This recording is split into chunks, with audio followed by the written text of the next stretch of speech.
Ask and you shall receive. So I am going to do this series. It's going to be called The Lore of Pastor Holy Whore. And basically this is going to be a series on how Pastor or Dr. Jamal Bryant became known as Pastor Holy Whore. Now this man's lore and indiscretions is so diabolical that he ended up having to basically run from Baltimore to Atlanta. Like he literally left a church that he was preaching at for 18 years because he had to get the fuck on because he was in some shit. Now, Jamal Bryant, aka Pastor Holy Whore, is a third generation pastor. Like he comes from a long line of pastors, and this is his father, Bishop John Bryant. So Jamal's father is actually one of the chief officers of AME, which is African Methodist Episcopal. I can never say that word, church. And this is a large faction of Black Christianity. So keep that in mind when you hear about Jamal's indiscretions when it comes to what he's done in the church and how he's gotten away with so much, okay?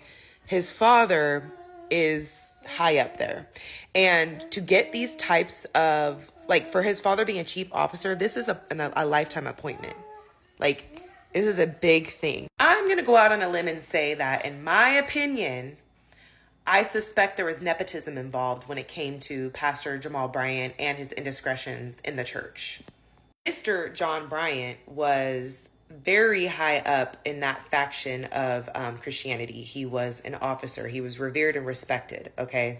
And Pastor Jamal Bryant, aka Mr. Holy Whore, was supposed to go on trial within the church for his indiscretions and infidelity. But no one ended up showing up to the trial. And we'll get into that in another part, okay? In another part. I do believe that there was nepotism involved in Jamal Bryant not being held accountable for his indiscretions. But when it comes to him becoming a pastor, he did do the work for that. He did. Because he is quite the educated and accomplished man. So he did graduate from Morehouse College with a political science and internal studies degree.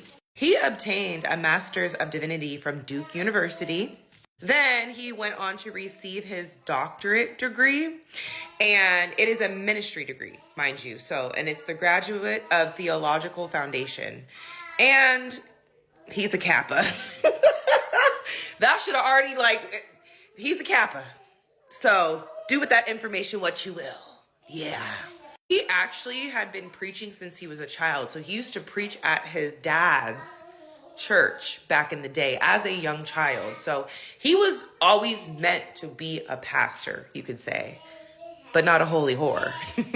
So Easter 2000 is where Jamal founded the Empowerment Temple in Baltimore, Maryland. Okay, remember, he's from Baltimore. He originally started preaching there and then fled to Atlanta when shit got hot. But this church that he founded was about 40 members when he first started it, and then he grew it into a mega church of about 10,000 members, okay? This was before his marriage to Giselle. Now let's get into that. So Giselle married Jamal in 2002 and became that coveted Miss First Lady. You know, she loves to say she was the First Lady. I'm like, did you just marry that man because you wanted that title?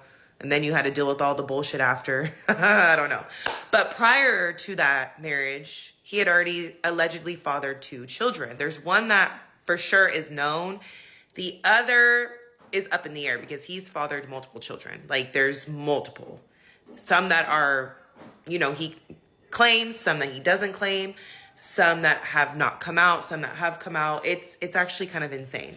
If you remember on Real Housewives of Potomac, Giselle's father was completely against their marriage. He did not show up to the wedding. And he mentioned about how Jamal has like many different children. He has different women. Like he cannot stand that man.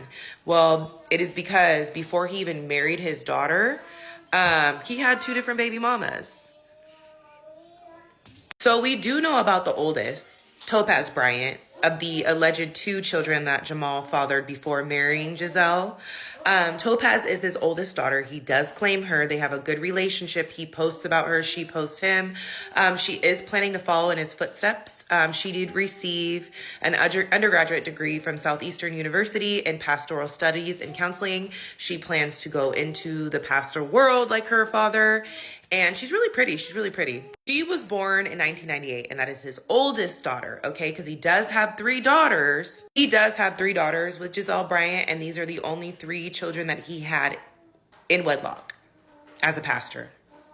And he has like 7 to 8, allegedly. I have to just point out that Angel and Adore look exactly like their father. Like, it's insane. Like, they do look like their mom, but they look like their father. And then Grace looks like her mother.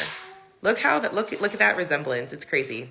And Giselle and Jamal's marriage only really lasted for about 7 years. So from 2002 to 2009, where she ended up divorcing him because of his holy whoreness. So I will get into the demise of that marriage in part 2. So if you want to continue down this lore of Pastor Holy Whore, go ahead and hit that follow button, because we haven't even got into it. There's so much that goes into this. It's going to take a couple parts.